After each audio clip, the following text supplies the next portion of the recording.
예수께서 그곳을 떠나 지나가시다가 마태라 하는 사람이 세간에 앉아 있는 것을 보시고 이르시되 나를 따르라 하시니 일어나 따르니라.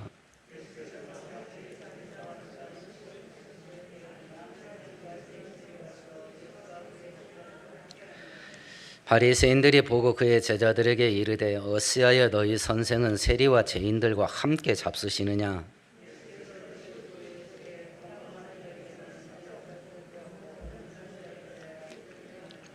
함께합니다. 너희는 가서 내가 긍휼을 원하고 제사를 원하지 아니하노라 하신 뜻이 무엇인지 배우라. 나는 의인을 부르러 온 것이 아니요 죄인을 부르러 왔노라 하시니라. 아멘. 아멘.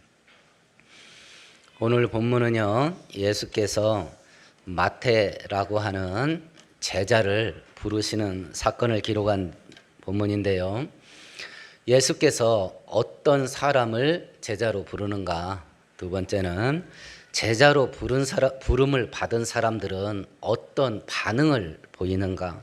세 번째는 제자로 부름을 받은 사람들은 어떻게 살아야 되는가 하는 것을 말씀해 주고 있는데, 오늘 성경을 살펴볼 때 이 마지막 시대를 살아가는 우리가 하나님 앞에서 참된 제자, 참된 성도로 살아가는 은혜가 있기를 축원드리겠습니다.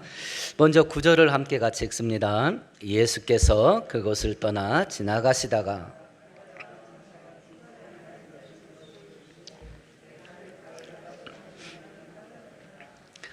마태라고 하는 사람이 길에 세관에 앉아 있는 것을 보시고 부르시는데요. 그의 신분이 좀 특이합니다. 세리라 그럽니다. 세무 공무원입니다. 로마라고 하는 나라는 주변에 있는 이방 국가들을 정복을 하면서 세금을 징수하는 방식을 좀 특별하게 사용을 했습니다. 본국에서 직접 징수하는 방법을 사용하지 않고 간접 징수 방법을 사용을 했습니다. 세금을 징수하는 대리인을 세우고 너네가 그 지역에서 1년에 얼마를 로마 본국에 보내라. 세금을 징수하는 권세를 주셨어요.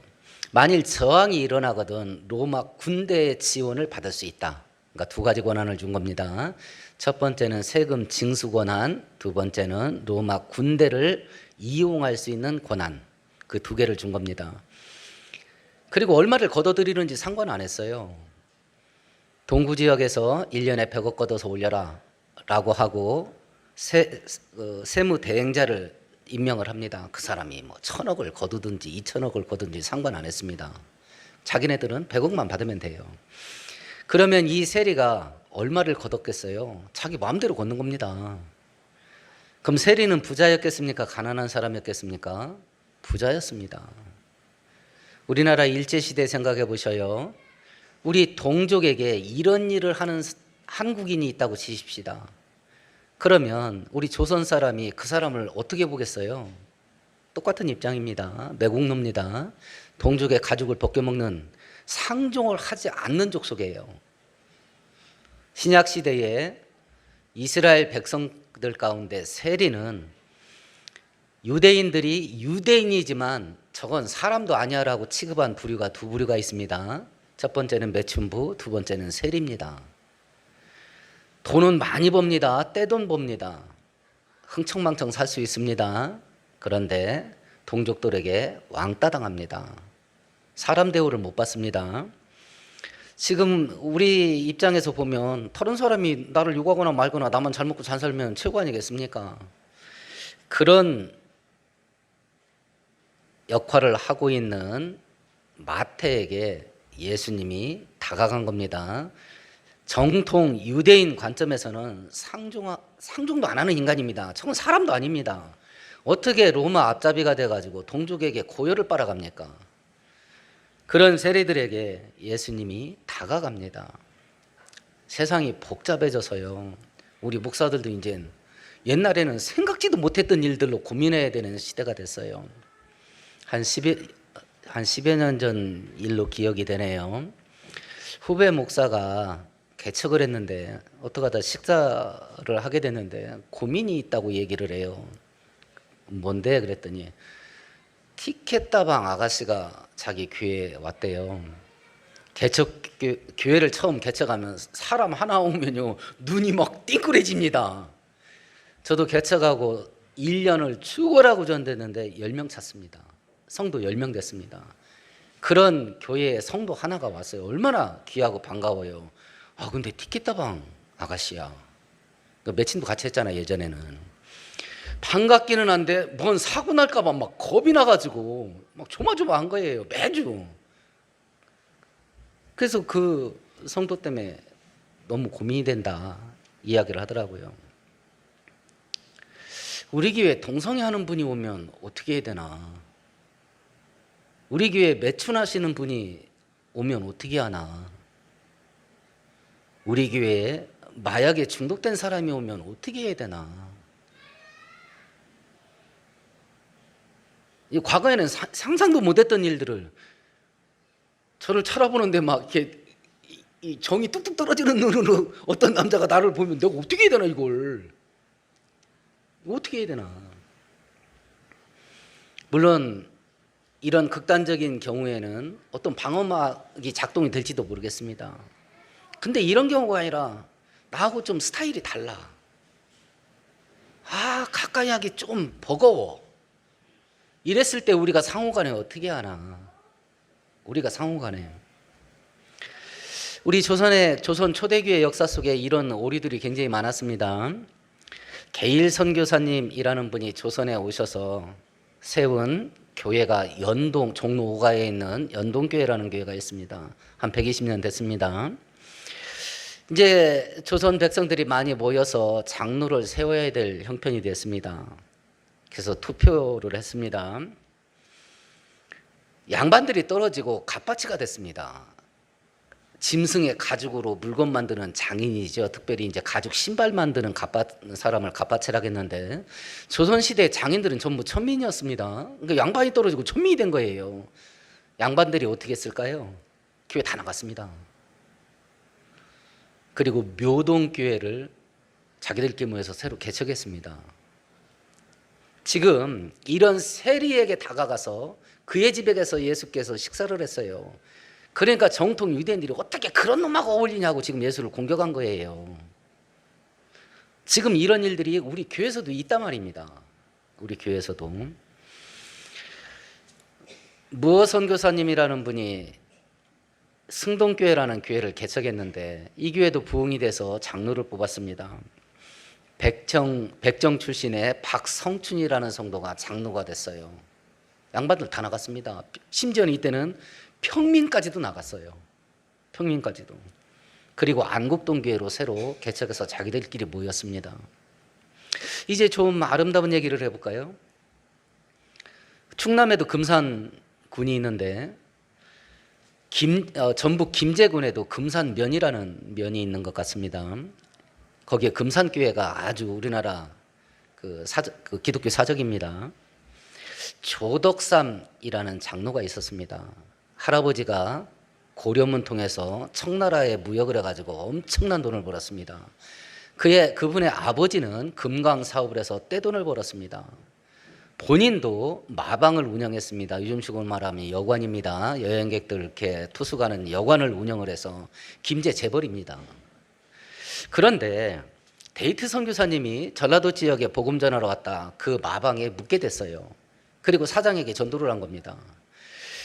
그런데 하나님의 은혜가 있어서 이 조덕삼 장로가 그 전도를 듣고 예수를 믿었습니다. 그리고 자기 집에 있는 총각 하인 이자익이라는 하인에게 전도를 해서 둘이 예수를 믿었습니다. 교회가 점점 부흥합니다. 여기도 장로 투표가 있었습니다. 주인이요 사장인 조덕삼은 떨어지고 하인 이자익이 됐습니다. 장로가. 그리고 예배가 파했습니다. 조덕삼 성도가 앞에 나가서 성도들에게 인사를 했습니다. 우리가 모인 이 교회가 사람을 외모로 보고 선택하지 않은 교회라서 나는 너무 감사합니다. 그 다음부터 자기 하인 이자익을 장로로 섬기는데 얼마나 극진하게 섬기는지요. 평양신학교로 유학을 보냈어요. 우리나라 그때 신학교가 딱 하나 있었거든, 평양에. 거기로 유학을 보냈습니다. 자기가 학비 다 냈습니다. 뒷바라지 다 했어요. 그리고 목사 안수 받았을 때 금산교회 담임 목사로 청빙을 했습니다. 하인 출신 이자익 목사님이 우리나라 교단이 분립되기 이전에 총회장을 3번 역임한 최초의 사람 됐어요. 그냥 딱 들어봐도 교회 같잖아요. 딱 들어봐도 교회 같잖아요. 우리 조선의 역사 가운데 기독교 역사를 지금 제가 세 교회를 예를 들었습니다. 우리 교회는 어떨 것 같습니까? 여러분은 어떻습니까? 성경 한 구절 찾아보십시다. 신약 성경 고린도전서 1장 한번 찾아보십시다.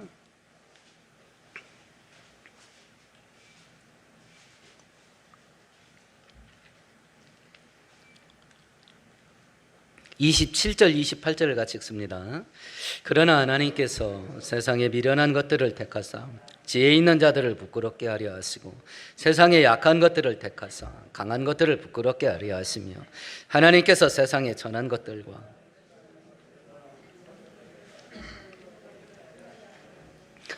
하나님께서 구원의 은혜를 베푸시는데 특별히 가난하고 힘없고 멸시받는 자들을 하나님께서 더 사랑하셨다. 우리를 봐라. 우리 가운데 다 이런 사람 투생이지 않냐. 이 말을 왜 하겠습니까? 고린도 교회에 분열이 있었거든요. 파벌이 있었습니다. 야, 지금 우리 모습을 제대로 한번 봐보자. 이게 남을 갈라놓을 형편 되냐, 우리 처지가? 우리 처지가 다른 사람을 판단하고 나는 너 같은 거다 그러면 도저히 어릴 수가 없겠다. 우리가 그럴 처지냐 지금. 우리가 신앙생활을 제대로 하려면 2가지를 바로 알아야 됩니다. 첫 번째는 하나님을 바로 알아야 됩니다. 2번째는 내 자신을 바로 알아야 돼요. 내 자신을.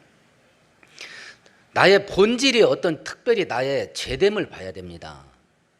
나의 죄됨을 봐야 돼요. 나의 죄됨을, 내 안에 있는 죄가 얼마나 충만하고 내 안에 있는 죄가 얼마나 가득하고 이걸 보면 입술이 겸손해집니다. 입술이 겸손해져요. 그것이 우리로 하여금 다른 사람과 연합하게 합니다. 나도 가난하고 힘들고 죽을 것 같은데, 전이도 가난하고 힘든데 얼마나 죽을 것 같은가.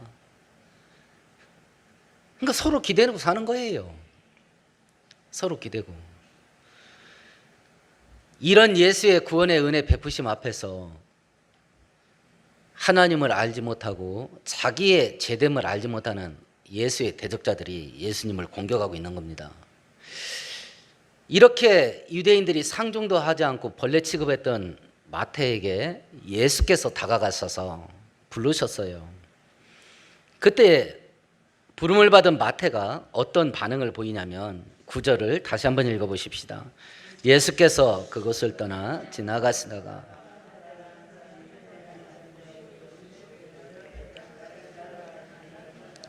즉시 일어나서 따라갔어요.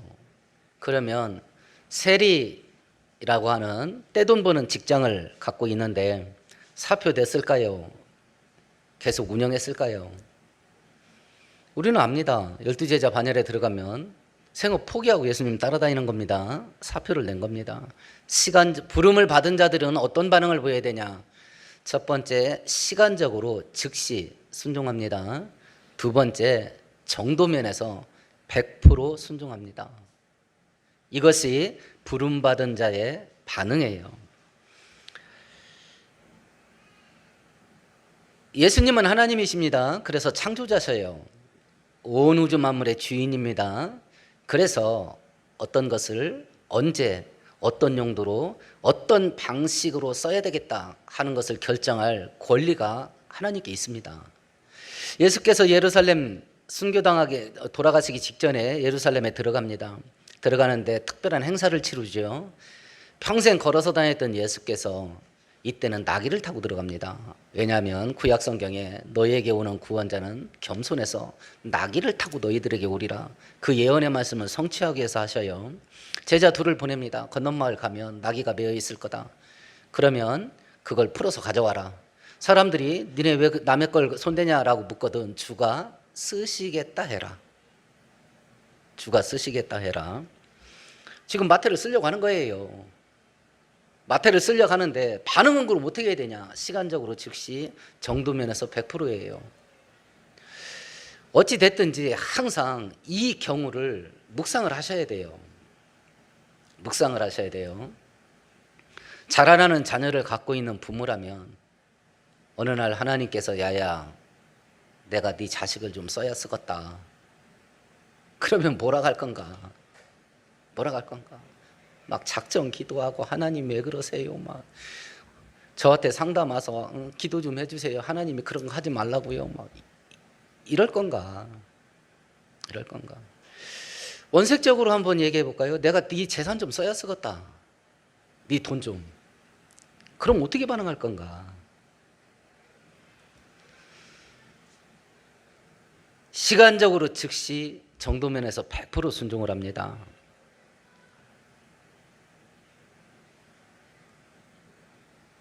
사업 잘 하던 사업가가 이 부르심 앞에서 큰 돈 버는 사업체를 정리하고 선교사로 떠난 사람들 많습니다. 예수 믿으면, 제가 책을 썼는데 돈 버는 책입니다, 진짜. 그 책을 오해하지 마세요. 저번 주에도 말씀드렸습니다만 예수 잘 믿으면 모든 사람이 다 부자 된다. 그 책 아닙니다. 돈 벌고 싶은 사람만 읽으세요. 돈 버는 것보다 다른 거에 더 귀한 가치를 두고 그거 하려고 하는 분들은 그 책 안 읽어도 돼요. 근데 교회 다니면서 나 돈 벌고 싶다 하는 사람은 꼭 읽으셔야 됩니다. 성도가 돈을 벌려면 어떤 방식으로 돈을 벌어야 되냐, 그 원리를 쓴 거예요. 성경적인 원리를. 교회 다니는 성도가 돈 벌고 싶은데 이상한 방법으로 돈을 벌려고 그래. 이상한 방법으로. 그러다 진짜 한 방에 훅 갑니다. 한 방에 훅 가요. 예수를 잘 믿으면 누구나 다 부자 된다. 성경은 그거 약속 안 합니다. 하나님은 하실 수는 있습니다. 하나님은 전능하셔서 못할 일 없습니다. 하나님이 하시면 됩니다. 그러니까 여러분들 가운데서 부자 되고 싶거든. 하나님이 이렇게 하면 부자, 내가 너한테 돈, 물질 축복 줄게. 약속하는 대로 하세요. 그럼 부자 됩니다. 그러면 부자 됩니다. 하나님을 따를 때 어떻게 따라야 되냐? 모든 걸 버리고 따라가야 됩니다. 그게 제자주의 첫걸음이에요. 자기를 부인하고 날마다 자기 십자가 지는 겁니다. 그런데 돈 문제를 놓고 생각해 보십시다. 돈을 버리고 하나님을 따라갈 때 두 가지 방식이 있습니다. 진짜 있는 돈을 다 버리고 하나님을 따라가는 방식이 있습니다. 그런데 가지고 있는 돈을 하나님 밑으로 복종시키고 돈을 가지고 따라갈 수도 있습니다. 이것도 다 버린 겁니다. 왜냐하면 과거엔 돈이 최고였거든요. 근데 지금 돈이 최고가 아니야. 하나님이 최고예요. 돈을 하나님 밑으로 복종시켜 놓고 하나님을 따라갈 수 있어요. 예수님 따라다닐 때 예수님 뒷바라지 했던 사람들이 누구예요? 많은 여인들이었습니다. 성경에 보면 그 여인들이 자기의 소유로 예수를 섬기더라 이랬습니다. 이분들이 돈을 버렸나요? 안 버렸습니다. 가지고 있던 돈 갖고 있었어요. 그리고 하나님을 위해서 씁니다. 언제까지요? 평생이요. 그러니까 돈을 가지고 살던 사람이 예수를 따라갈 때 버려야 됩니다. 진짜 돈을 전부 버리고 따라가는 사람이 있습니다. 정정태 목사님 아시죠? 남희섭 장로님 사위. 그분도 잘 나가던 사업 하던 사람이에요. 신학교 간다 가니까 그 이사회에서 비상근직을 제안을 했어요. 비상근 이사. 그냥 토요일 날 하러 와서 그냥 서류만 하세요. 그러면 이사 해당되는 월 1,000만 원을 주겠다. 이렇게 해서 그 회사에서 얘기를 했대요. 설립자 그 공로를 인정을 해서. 저 같으면 하겠습니다. 토요일 날 하러 가서 사인만 하면 안 된다는데. 근데 특이한 사람이에요. 아버님이 목사님인데 공부 잘하면 목사 될까 봐 일부러 공부를 안 한 사람이에요. 그 형도 똑같이. 내가 대박이라 그랬어요.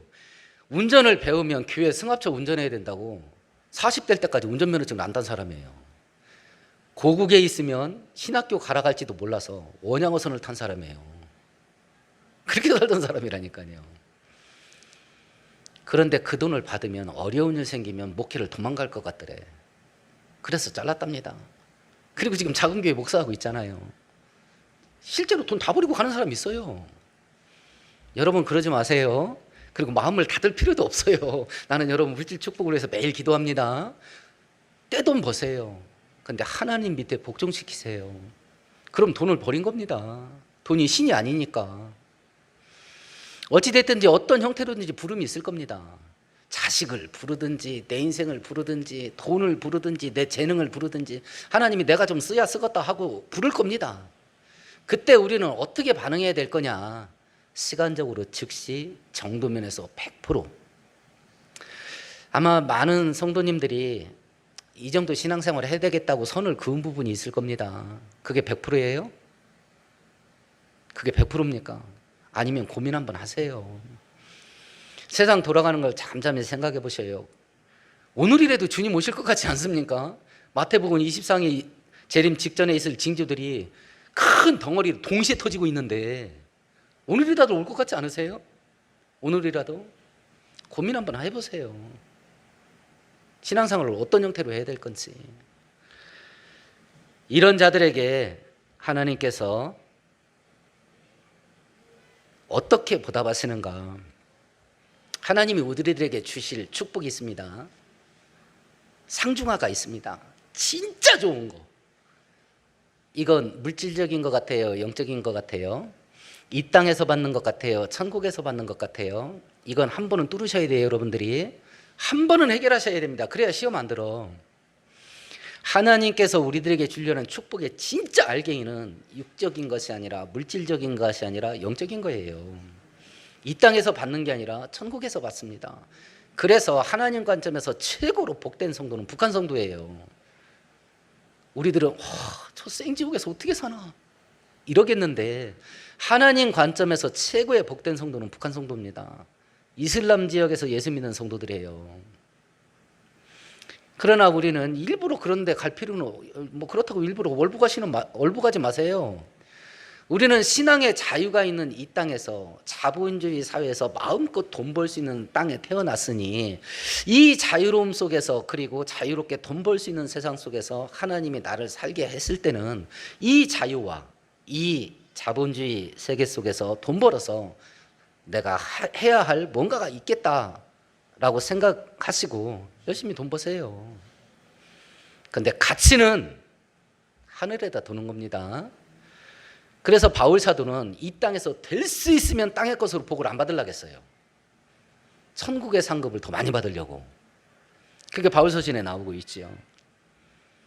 하나님이 제 1번 됐다. 최고가 됐다. 내 인생 속에. 마태복음 19장에 내 이름을 위하여 집이나 형제나 자매나 부모나 자식이나 점토를 벌인 자마다 여러 배를 받고 또 영생을 상속하리라. 하나님의 은혜가 있어요. 하나님을 내 인생의 중심으로 삼고 오로지 하나님의 기쁨을 위해서 사는 자들에게 하나님이 은혜 안 주시겠습니까? 은혜가 있습니다. 그걸 한번 살아보시라고요. 그걸 마태가 지금 딱 부딪힌 거예요. 그 은혜에. 그 은혜에 딱 부딪힌 겁니다. 그 은혜에. 구원의 은혜에. 천국의 축복에 부딪히게 된 거예요. 그럼 이 은혜에 부딪힌 자는 어떤 반응이 일어나는가? 어떤 반응이? 10절을 다 함께 같이 읽습니다. 예수께서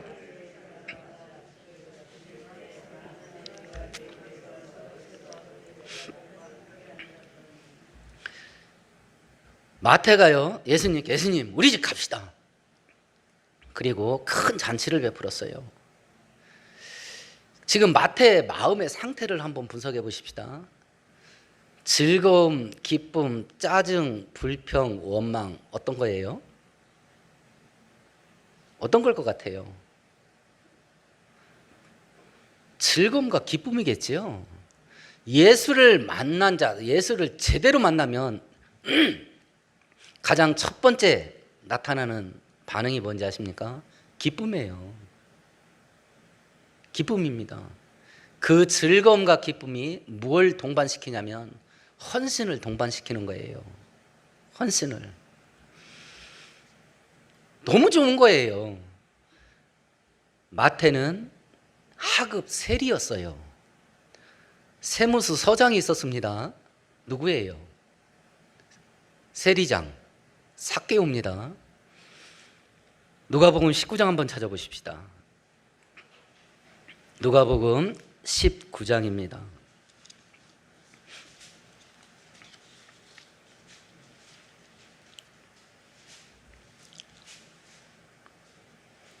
(5절) (6절) 같이 읽습니다. 예수께서 그곳에 이르사 쳐다보시고 이르시되 삭개오야 속히 내려오라 내가 오늘 내 집에 유하여 하겠다 하시니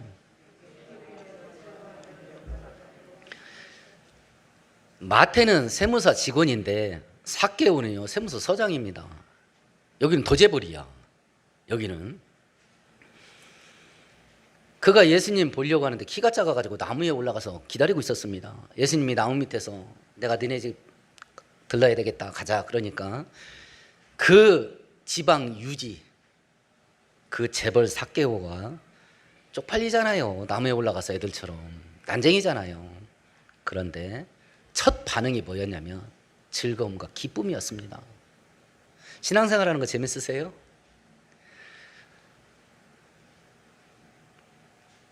왜 가족 중에 예수를 믿지 않는 사람이 있는데 전도 안 하십니까?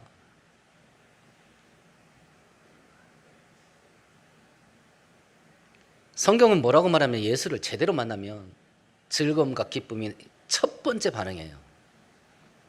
첫 번째 즐거움과 기쁨이. 하나님 우리 아버지입니다. 우리 구질구질하게 살으라고 인도하지 않습니다.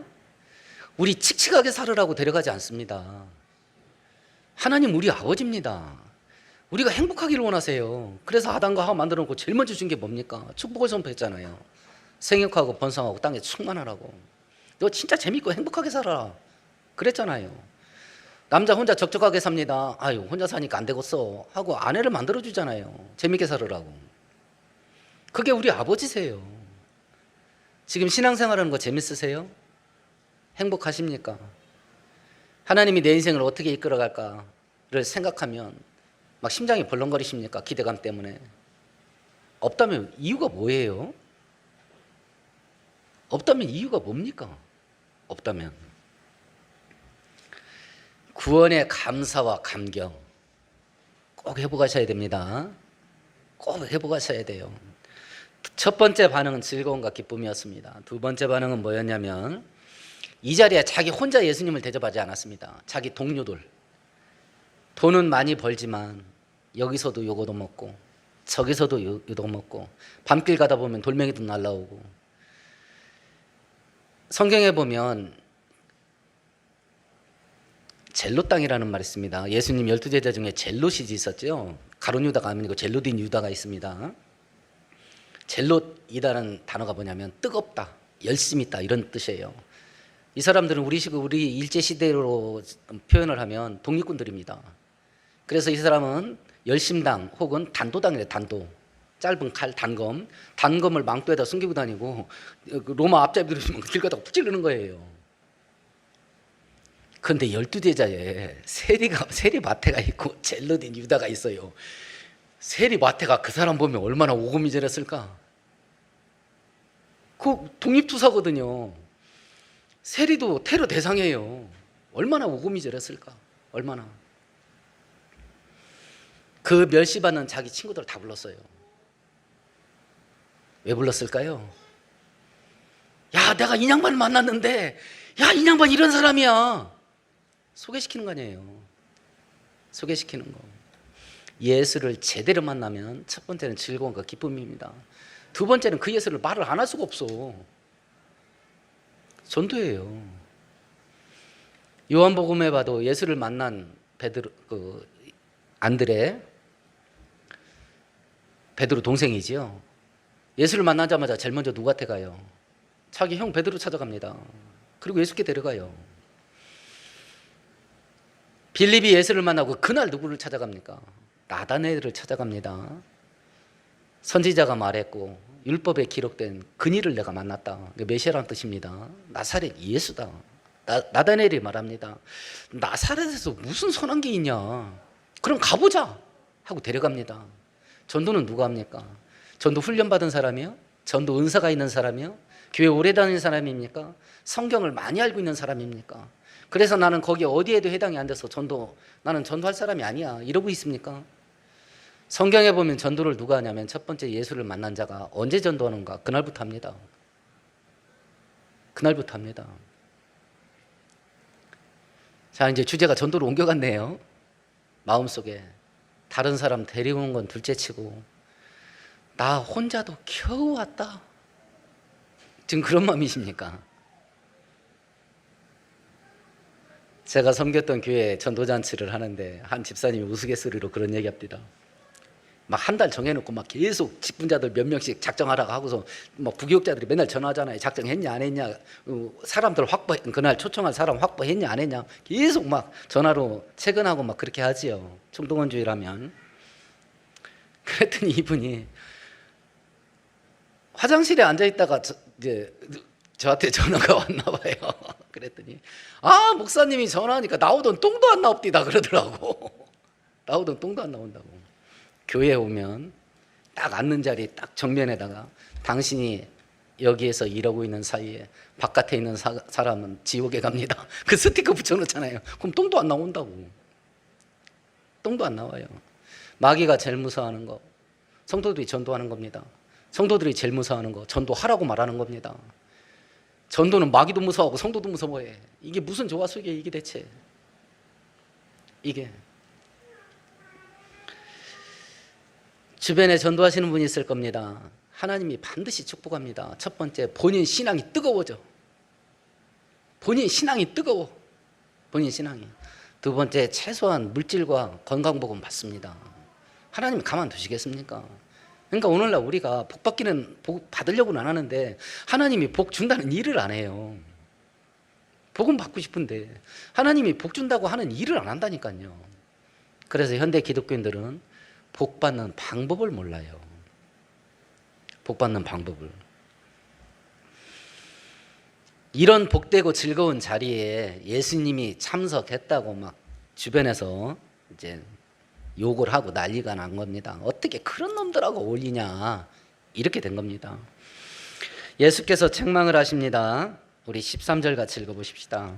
너희는 가서 내가 긍휼을 원하고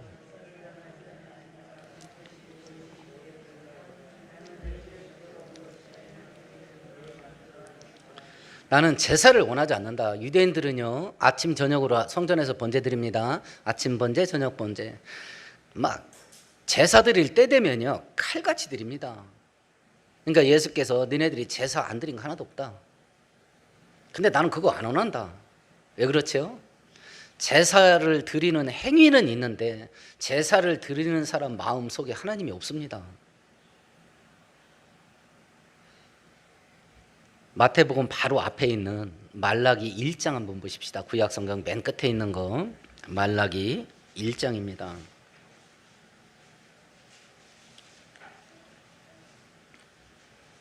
10절만 같이 읽습니다. 만군의 여호와가 이르노라 너희가 내단 위에 헛되이 불사르지 못하게 하기 위하여 너희 중에 성전문을 닫을 자가 있었으면 좋겠도다. 내가 너희를 기뻐하지 아니하며. 말라기 1장은요 특별히 제사장들 이스라엘 백성들의 제사를 신랄하게 하나님이 책망하는 부분이에요. 니네가 막 성전 들락달락 하면서 뭐 무수하게 제사를 드리는데 그 중에 하나도 내가 받을 만한 게 없다. 제발 그런 제사 좀 드리지 않았으면 좋겠다. 니네 중에 누군가가 성전 문 때려 박았으면 좋겠다. 니네 못 들어오게. 하나님이 이런 제사에 물려버렸거든요. 현대인들이 드리는 예배는 어떨 것 같습니까? 현대인들이 드리는 예배, 구약시대에 이런 하나님 없이 그냥 제사만 드리는 이거에 하나님이 질려버렸거든요. 그러면 현대인들이 드리는 예배는 어떤지 보십시다. 내가 드리는 예배는 어떤 예배예요? 예배 드릴 때 여러분 심령 속에 하나님이 주인으로 자정해 계신가요? 우리 인생 속에? 만약 그게 없다면요 난 네 예배 물려버렸다 이러면 어떡하려고 그래요? 네 인생 속에 내가 없는데 그렇게 부지런히 교회 다니면서 예배 드리는 너 예배에 내가 물렸다. 니네 교회 누군가가 문 닫아버렸으면 좋겠다. 코로나 기간 동안에 한국 교회가 일정 기간 동안 교회 봉쇄령이 내려지기도 했었는데요. 그때 하나님께서 막 징그러워하는 예배를 안 볼 수 있는 안식년 지낸 거라면 어떻게 되나 이거. 하나님의 소원이 성취됐잖아요. 하나님의 소원이. 막 징그러운 예배 그거 안 봐도 되잖아요. 코로나 때문에 교회 문이 닫아졌으니. 그러면서 뭐라고 말하냐, 나는 긍휼을 원한다. 더 긍휼을 원한다. 그러면 13절 문맥에 보면 긍휼을 원한다 하고 죄인을 부르러 왔다. 그러면 하나님이 우리에게 베풀어 줄 수 있는 최고의 긍휼, 죄 용서해 주는 거겠죠. 이건 예수 믿으면 누구나 다 받고 시작하는 겁니다. 이 땅에서 받을 수 있는 최고의 축복은 죄 용서함의 은혜예요. 하나님 자녀되는 은혜고 천국 들어가는 자격받는 거예요. 이걸 뭉뚱그려서 구원의 은혜다라고 말을 하는 겁니다. 한 단계 더 높여서 우리 영혼에 관련된 최고의 축복은 천국에서 받는 겁니다. 그리고 영적으로 받는 겁니다. 그러니까 예수를 믿으면 하나님이 이 땅에서 우리에게 주시는 축복으로 예비된 것 중에 최고 좋은 거, 그건 예수 믿자마자 누구나 다 받고 시작하는 거예요. 이 구원의 은혜가, 이 구원의 은혜에 관련된 진리가 머리에 저장돼 있으면 그냥 불평 원망밖에 없습니다. 아무런 일이 안 일어나요. 그런데 이게 심장에 딱 박히잖아요. 그럼 인생이 무너집니다. 이 구원의 은혜의 무게를요 우리가 감당을 못해요. 그래서 이 구원의 은혜가 심장에 부딪히면 인생이 무너져요. 그래서 북한에서 살고 있다니까요. 그래서 이슬람에도 사는 겁니다. 사업도 하셔서 돈 많이 버세요. 진급도 하시고 성공도 하시고 출세도 하세요. 근데 심장은 뜨거워야 됩니다. 심장은 뜨거워야 됩니다. 우리가 사람들과 사람들 사이에서 긍휼을 베푸는 일을 하러 갑니다. 도와주라고, 가난한 자들, 어려운 자들. 그러면 내가 다른 사람에게 줄 수 있는 최고의 긍휼이 뭘까? 가난한 자에게 돈 보태주는 거예요? 어려운 자들에게 위로가 되어주고 함께 있어주고 울어주고 이거겠습니까? 13절에 의하면 내가 다른 사람에게 줄 수 있는 최고의 긍휼이 뭐겠어요? 예수를 전해주는 겁니다. 그게 최고의 긍휼이에요. 그게 예수를 전해주는 거. 예수를 전해주는 거. 오늘 성경 말씀을 종합해 보십시다. 하나님은 늘 부르셔요. 당신이 택하시고 예정한 자들을 늘 부르십니다. 내 인생 속에 하나님이 뭔가를 부를 겁니다. 내 인생을 부를 것이고 내 자식들 중에 누군가를 부를지도 모르고 내 돈을 쓰겠다고 하실 것이고 내 시간과 재능을 쓰겠다고 부를 겁니다. 이럴 때 어떻게 반응해야 되냐? 즉시 반응해야 됩니다. 시간적으로 즉시. 두 번째, 정도면에서 100% 반응을 하는 겁니다. 부르시는 하나님을 만난 자 안에서 일어나는 심리적인 변화, 맨 먼저 일어나는 것은 즐거움과 기쁨입니다. 두 번째는 그 축복에 근원된 예수를 만나는 사람들에게 전하는 겁니다. 이런 삶 가운데 눈에 보이지 않지만 살아계신 하나님께서 그 전능한 능력으로 내 인생 속에서 얼마나 크고 위대한 일들을 이루어 가시는지 우리들은 체험하고 경험할 수 있습니다. 만일 이 예수를 우리 자녀들에게 알려주지 않고 이 예수를 우리 자녀들이 만나게 해주지 않는다면 우리 자녀들은 자기 힘과 능력 가지고 뼈 빠지게 일하면서 고생하면서 살 겁니다. 하나님 은혜 모르고. 다음 주에 연합예배 드립니다. 이 자리에 앉아있는 30명 정도 되지 않는 우리 장년 성도들의 자녀들이 예수를 떠나가고 있습니다. 자녀 초청잔치 한번 할까요? 다음 주에? 다른 사람 필요 없고 교회 안 되는데 자식이라도 한번 데려와 보자. 자녀 초청잔치. 기회 한 달에는 다른 사람 필요 없고, 기회 안 되는 내 자식이라도 한번 데려와 보자. 다음 주에 연합예배인데. 오늘 말씀 생각하시면서 우리 함께 통성으로 기도하십시다.